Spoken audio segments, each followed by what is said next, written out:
Hello, welcome back, everybody. All right, you guys. So, I know everybody been hearing about it. We're gonna get into the big dirty bird. Now, so we all been hearing about, Leah getting into a fight. So first off, I'm gonna go ahead and I'm gonna show probably a glimpse, but the fight only lasted for like 3 seconds, anyways. So I'm gonna just show a little bit of that because I don't know how much YouTube is gonna allow me to show, but yeah. So and shout out to Reddit, y'all. So listen, right? Someone had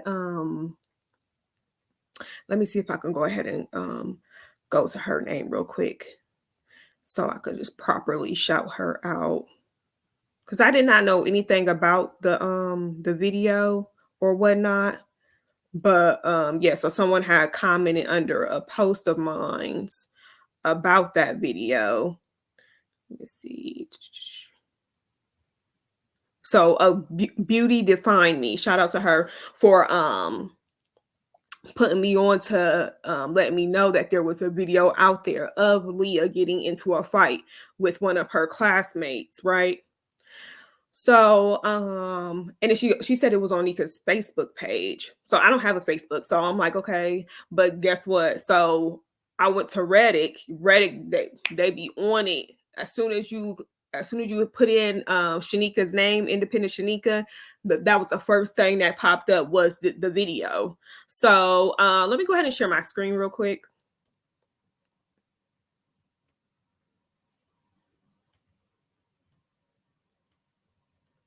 Now, so shout out to this is my username 1977 who was the one who posted the video onto Reddit, right? So before before before they got into it, they were having an exchange of words. And y'all remember when when Nika had told us that she looked in Leah's phone and said that she saw that the girls was talking about that they were going to jump her or whatnot. So in this video, the girl who's recording it, and then the girl that's sitting right next to the girl that's recording it, which I'm guessing that's her friend because she's sitting right next to her. So the girl right next to this chick that's recording it is saying, you said that you were going to jump me. She's saying this to Leah as if Leah told her that she was going to jump her.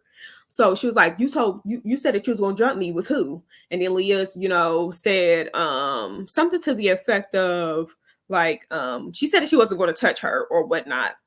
And then the girl was like, you're scared. And then some boys was saying you're scared. And Leah, she was like, oh, I'm scared, right? So, and this is where it's about to pick up right here.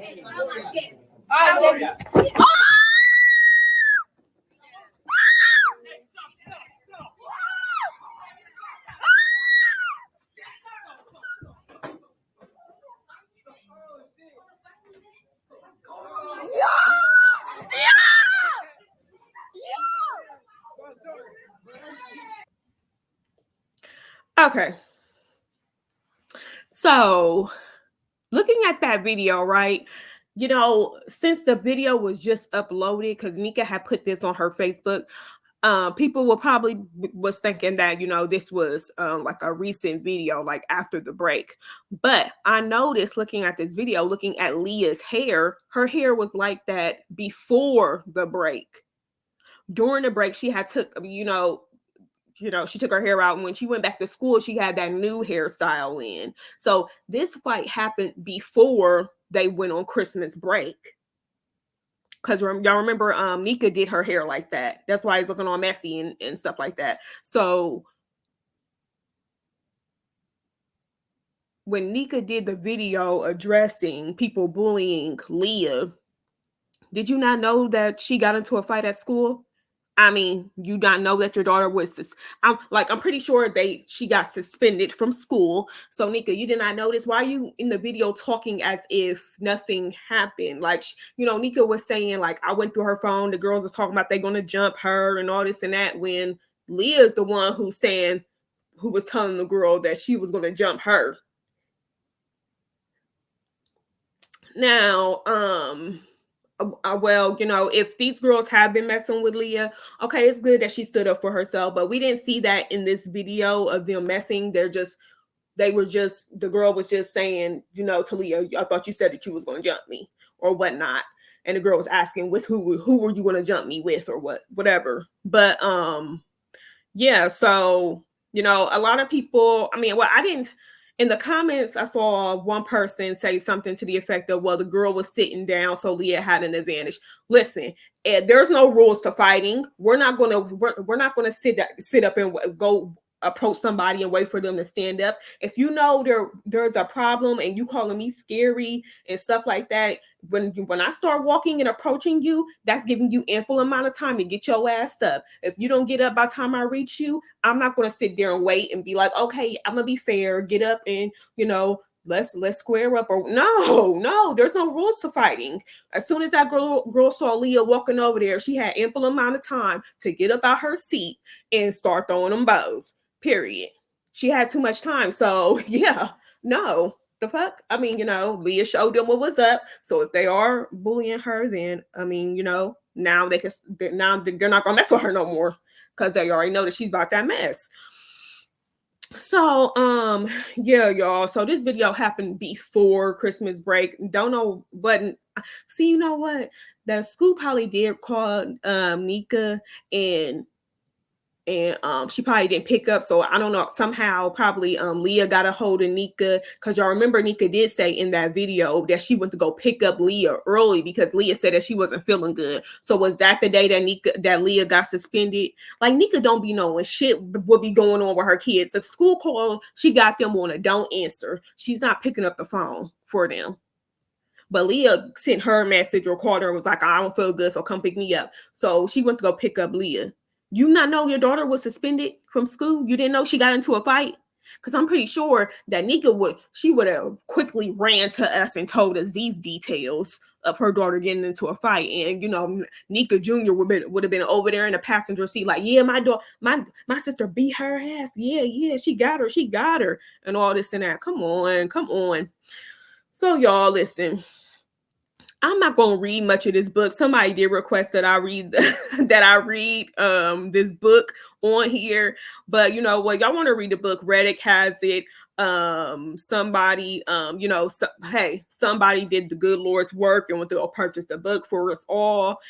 Shout out to old_discipline for uploading the chapters of this book. I'm not going to read all of it, but we're going to start out with reading chapter 1. Y'all, listen, how the hell you start out a book with saying as time went by? What the hell? What? Girl, what's going on? We're already clueless as to what you're talking about.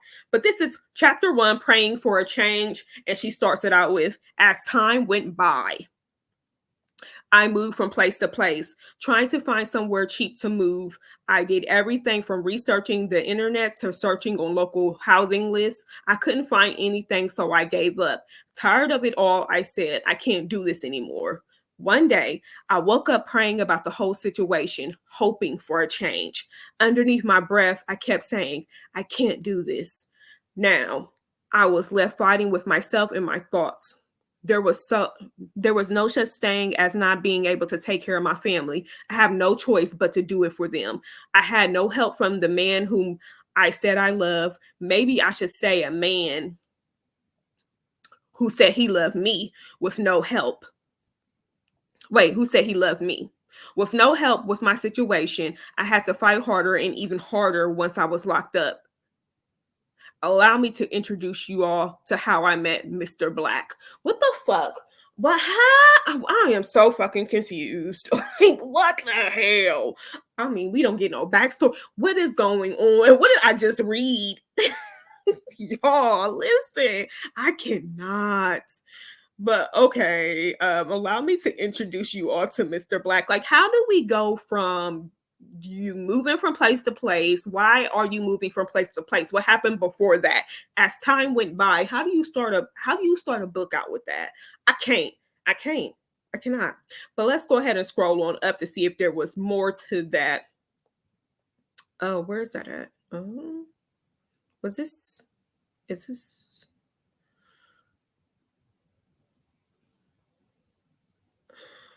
Let's see, that was chapter oh what? How do we skip from all of that? Because this is chapter one. So where's chapter two?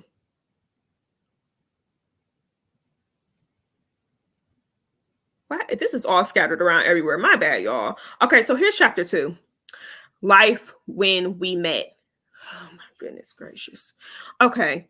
I began dating a man named Black in 2009. I met Black working at Popeyes, a fast food restaurant. When Black came up to me, I wasn't interested because I had a lot going on with myself.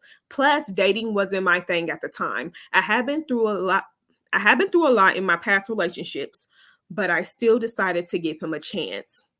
So I got out of bed to get prepared for that day. I drove from Sumter, South Carolina, all the way to Columbia, South Carolina. I was working two part-time jobs while trying to take care of my two younger kids. My my two younger children were Shania and Taekwon. At that time, they were 3 and 2 years of age.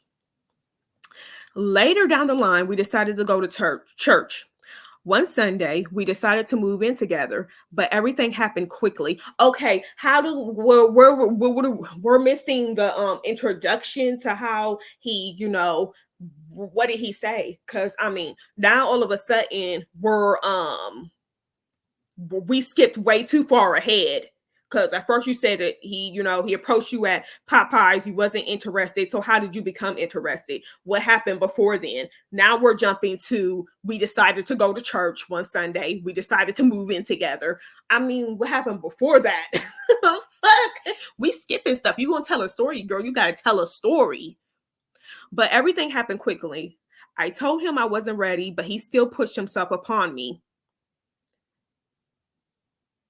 Okay, you want to go into detail when you say something like that because that could mean several things. And are we looking at a SA situation or what's going on? So I told him I wasn't ready, but he still pushed himself upon me.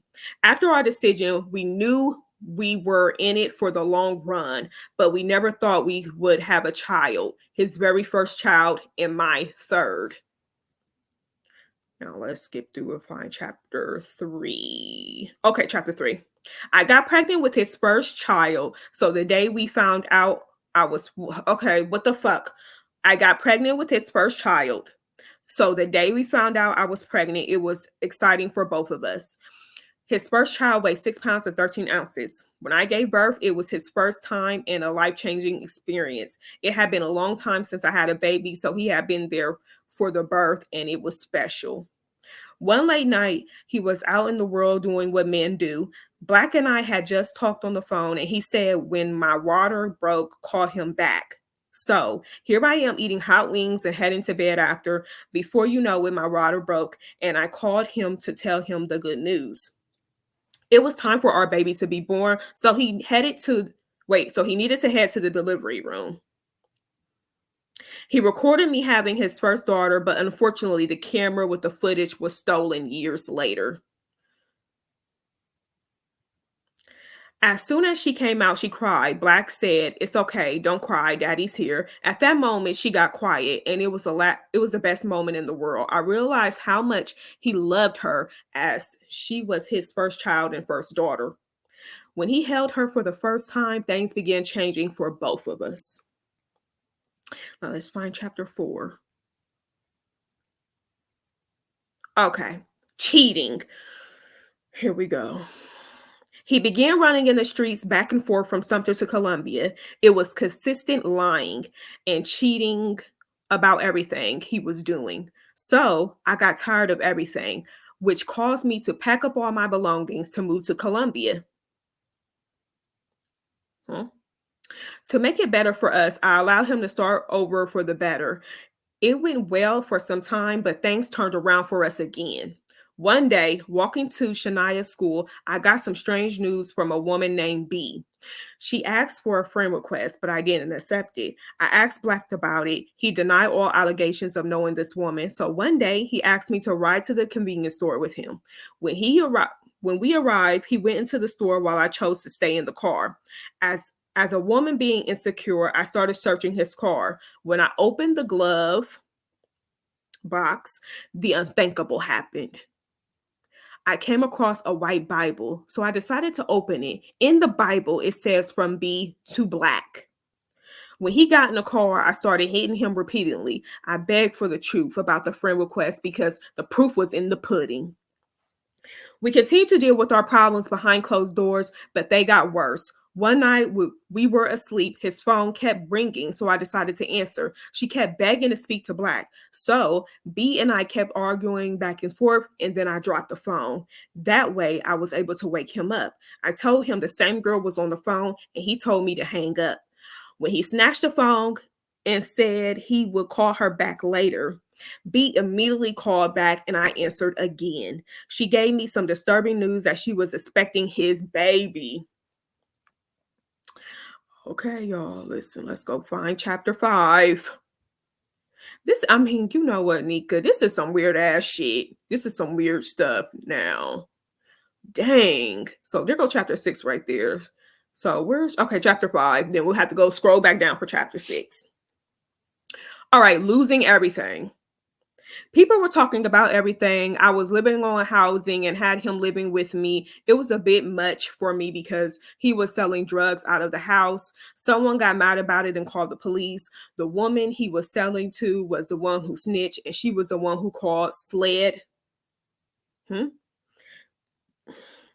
They kicked my door in, so here I am with all the kids in the house. My kids and his sister's kids were there, but we both got put in handcuffs. His cousin was there at the time in my house with drugs on him as well. Everything was happening fast, but Terry took my kids in, and Naya's stepdad came to get Naya and Papa.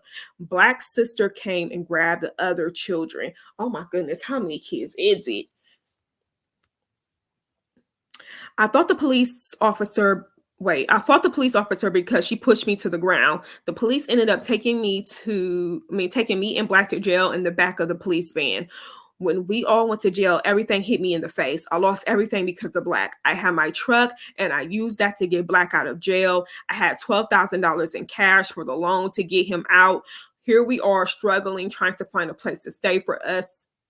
Trying to find a place to stay for us to stay, and it was rough. It was tough. Come on, really? You ain't see this? Trying to find a place to stay for us to stay, huh? And it was tough. Then I finally found a place. So, Nika, really, tell us how dumb you are without telling us how dumb you are. Are you kidding me? First off, she had a truck that I guess she put up as collateral for him to get out of jail or something, or she probably sold it for him to get out of jail. Then she talks about I had $12,000 in cash for the loan to get him out. But you don't got nowhere to stay? The fuck no, that nigga would have been staying in there. The fuck, I would have been using that money for the pay, us rent for what? Some years. A year or something, and furnish the house. Bitch, what? 12,000 just to get your ass out so you go back in there? No, the fuck. But anyways, then look how she ended this chapter. Then I finally found a place.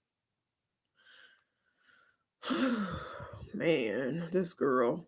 Responsibilities and problems. We found a place on Waverly Street, a 2-bedroom apartment. I already had 5 kids while trying to get in our place. It was not the best, but we stayed there for 2 years. I didn't have the money to pay bills because we didn't have money or a job, so I had to find a way.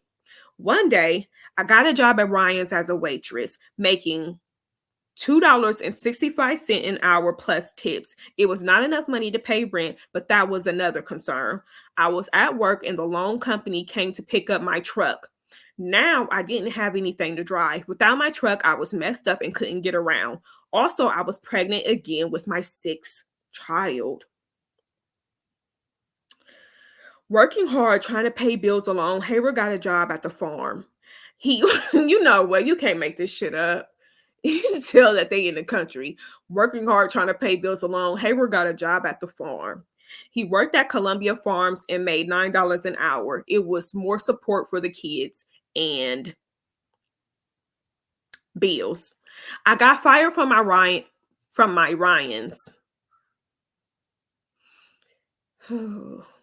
I got fired from my Ryans. So it was all on him to make sure the bills were paid. And he did just that. We had lights, food, and a roof over our heads, but everything was still going downhill. Black chose to keep cheating and lying to me about what he was doing. He lied about who he was staying with when he wasn't at home with me and the kids. But make a long story short, Black and I were together for almost 10 years. It had been a journey with him, loving him, trying to understand him and what he really wanted out of life. Black and I were getting things together, and B was back again. I was pregnant with Eli, and she was pregnant as well with her second child. Black and I argued every day, and I even forgave him for the first child. That's your problem. That's your problem. Now, where was chapter 7? Was it up here? I think it was down some because that was chapter 6. Okay, chapter 7. His pain. Listening to his stories about his mother dying while he was young at the age of 13 was a bad loss for him. He didn't know how to love because he had been hurt so many times in his life. I can understand that when you lose someone who gave you life and was your mother, provider, and guardian, it hurts you sincerely. Losing someone is a hard pill to swallow, but in life you must let go. The only thing about it is you will never forget your past. For him, it was hard because his life was overturned.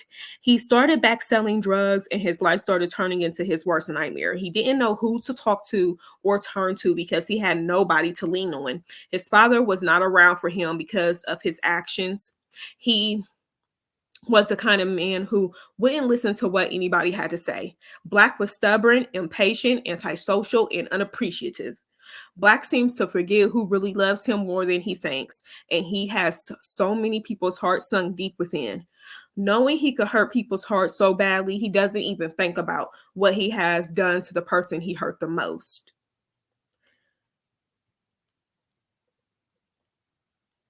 Okay, was chapter 8 down? So they all coming to the source, and I like that. Oh, shit. Okay, never mind. Now we have to go. Okay, chapter 8, Left Behind. Black walked out on us without saying a word to me, nothing at all. The day he walked out, Naya was on the couch watching television, and I was in my room. When I sat up on the bed, I didn't see him. I asked my child, and she said he left. I never thought or knew that he was gone for good. He changed his number and relocated somewhere else. The day I found out where he went, I was distraught. I will love him forever, no matter how much hurt he has caused me and the kids. By the grace of God, I should stand alone now, on my own 2 feet. Now he was gone, it hurt to say it like that. But people talked about me terribly. They said I should have left the relationship, but I couldn't. When he left, the bills collapsed, so I had to leave my apartment in Waverly. With nowhere to go, I was looking for somewhere else to stay. I found this apartment called the Bishop North Point Apartments in the hood. Moving again, I had to find money with no help, riding the bus to and from while pregnant again with 6 other children. Oh my goodness. I had to make way for my family. I started to pray to ask the Lord to guide me and show me the way. So one day I prayed and prayed. God opened the door for me and the kids. Walking to the bishop, the lady had a 4-bedroom apartment available in Columbia. It was low income based and I got approved. All I had to do was pay my light bill, and I thank God, saying I did it. I made a way for me and my kids to have a place to stay. Moving there was hell because nobody helped me move. I had to ask different people, and everyone turned me down. By the grace of God, I was working at the DSS place for a check and the kids. I started meeting people until I met Mercedes. Mercedes was a girl in the DSS class with me, and I asked her to help me move. She agreed. So we went from there. I moved everything into our apartment and got everything organized for me and my babies. Blindsided and betrayed. We were at Naya's school ceremony, and Black's first cousin said, I can't believe he married that girl. It was so random that I questioned myself and brushed it off to continue with my life. Not too long after, it hit me in my face. It was a feeling that no woman expects to have or even wants to feel. This then leads Let me zoom in, y'all. Sorry.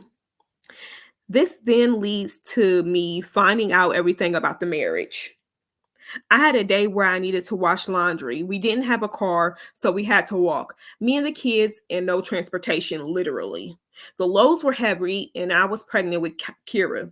A lady happened to give my son a ride to the laundromat. They came to pick us up while riding in the car. She said, "Congratulations on you and Black's marriage." Knowing that it wasn't me in the picture, I assumed she was being funny. So I said, "What marriage?" Then she tried to pull it up on Facebook, but the connection was low. As soon as we got to my front door, she pulled up a photo of Black standing at the altar. My heart dropped and my mind went blank. Words couldn't define how I felt at that time. Where was chapter 10, y'all? Was it up some more? I think it was up some more. That's 12. Wait. No, that was 1. 13. 11. Where's 10? Okay. Okay, so we know we gotta remember chapter 11 is up there.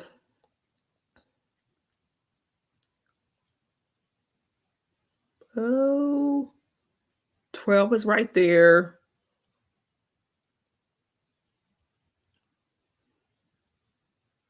Got 8, 7, 4. Okay, chapter 10. Okay. Oh, goodness, this is too far. Okay, so chapter 10, the marriage.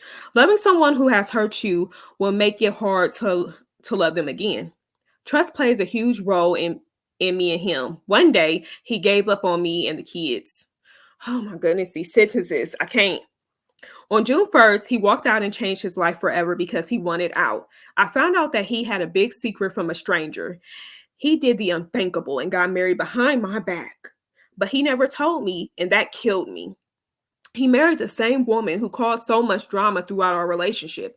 Honestly, I couldn't take it because he ruined our life. I never thought the man I loved for almost 10 years would lie to me about something so significant. It felt like a dog that lost his bone. Hmm. It felt like a dog that lost his bone. Black didn't think about his family and everything we've been through for years, 9 years. I was scrolling through Facebook and I saw a picture of him holding a little girl's hand. That felt funny because the unconditional love he was giving to our children was being given to someone else. Mm. Now let me scroll back up here to chapter 11.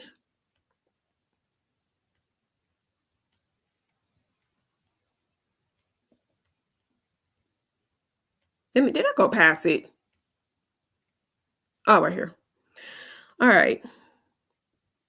Feelings and emotions. I stayed through everything from the babies to the drama from all his women. Black never knew he was hurting me, but at the same time, he did.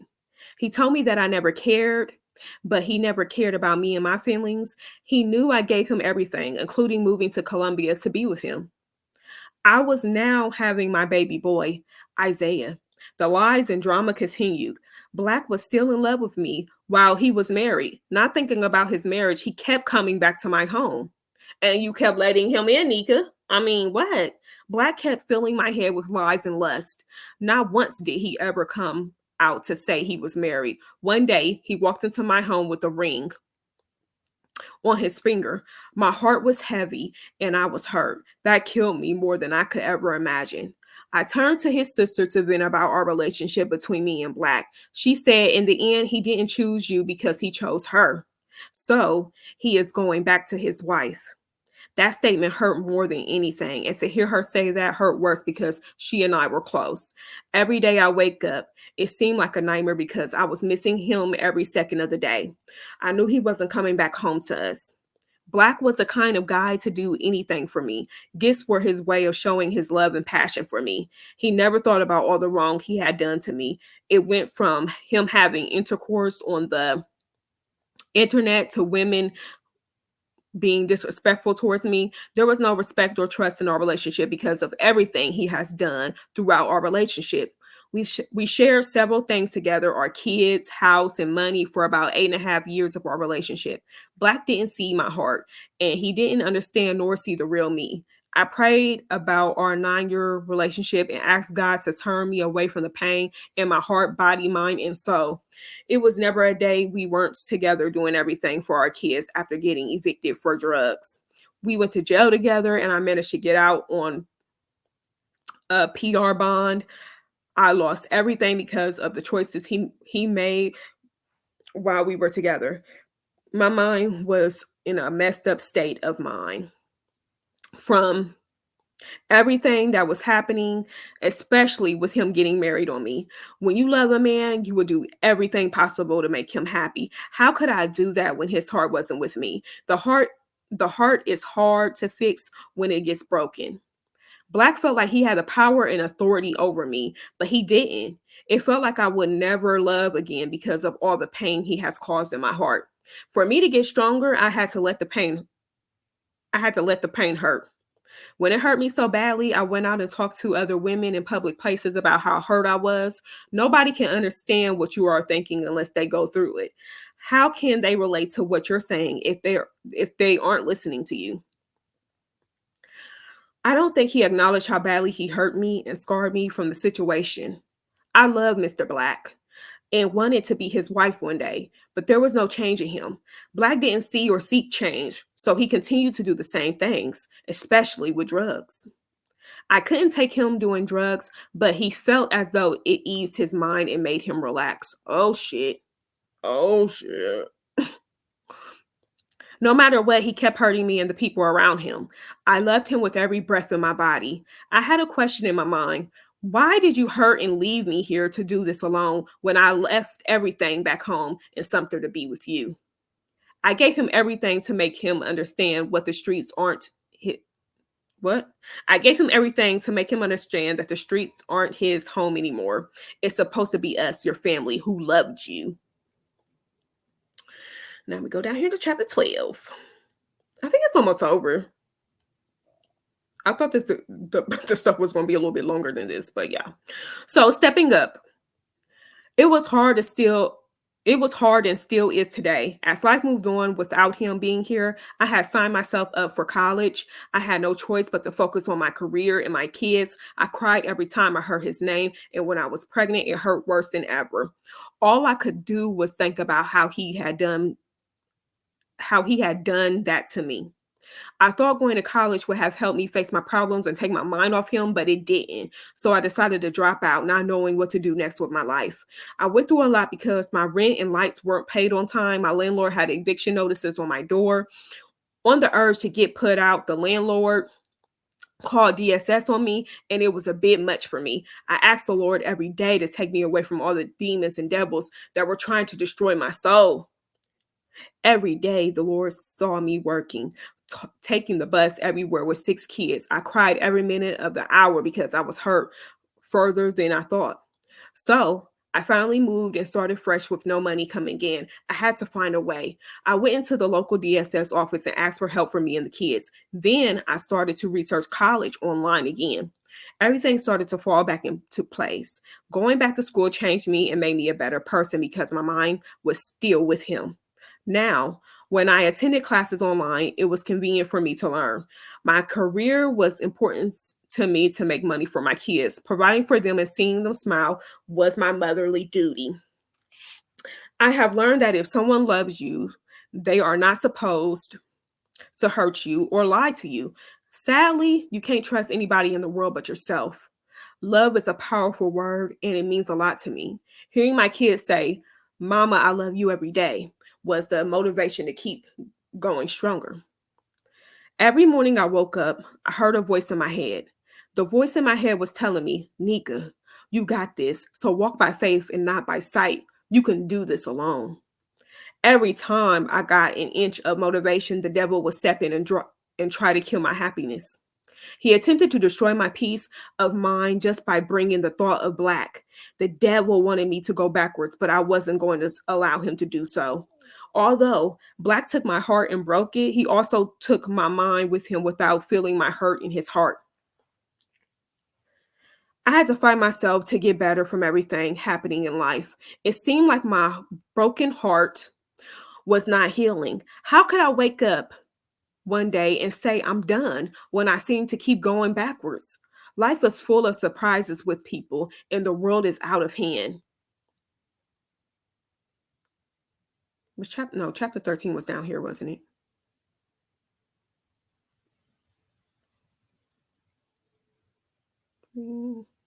8, 4, 10. Oh, I think it was up there. I'm tripping. 2, 5, 12. I think chapter 13 is the last one. Thank the goodness. All right. After all, I am moving on with my heart and get my life back on the right path. Let's read that again. I am moving on with my heart and get my life back on the right path. After all, everything left me in a dark place in life at that time. I started to run on social media for reassurance. That wasn't helping, so I started winging myself back into his lifestyle. So I continued to allow a man to take advantage of my body, not understanding my worth. At that time, the feeling felt so right. In 2023, we secretly conceived 2 more children while knowing about multiple women not thanking. So I felt worthless and distraught, and I knew I had to get away from this underhandedness. Wait, let me read that last sentence over. So I felt worthless and distraught, and I knew I had to get away from his underhandedness.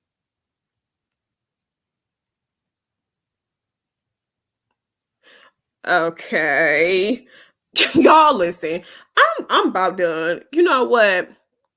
First and foremost, the way she started the book, the way she ended the book, it was just a whole complete mess. You know what, Nika? You could listen. This book could have been a good book if she would have.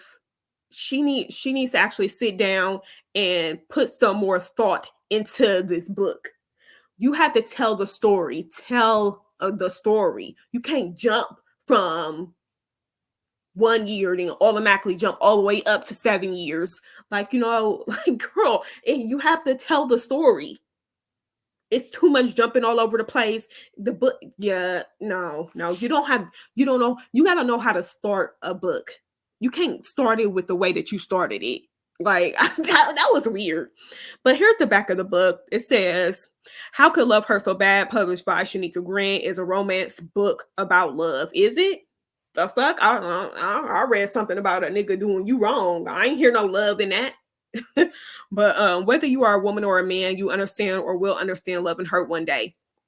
Her love journey was an emotional roller coaster and long one. Most of her experience dating a man for 9 years is written in this book to encourage others in a relationship to keep going and move forward. How is that encouragement when it says at the end that she went back and she conceived 2 more kids by 2023 with this dude who's been doing her wrong, who, got her kicked out of multiple places, got her car taken away. She's on the bus with fucking 6 young kids. Y'all don't understand it. On the bus with 6 young kids. Oh no, Nika, we gotta do better. We can't be doing that. We can't. Girl, you too old for this. You too old. Yeah, y'all. So yeah, that was the end. How you gonna end the book like that? I don't get it. I really don't. Like, oh my goodness. What time we at? Okay, we at 38. We at the 38 mark. Y'all listen. That was a lot. And you know what? Nika, you gotta get it together, girl. When you do a book, you gotta sit down and you have to actually do the book. You have to actually take your time. I don't know what you had Nika Jr. over there doing, but yeah, I mean, hey, girl, you just got out of school. You should know this too. Come on, y'all. We gotta tell the story. But anyways, y'all, listen, if you have not already, go ahead and like this video, comment your thoughts down below, and subscribe. I will catch you guys later. Peace.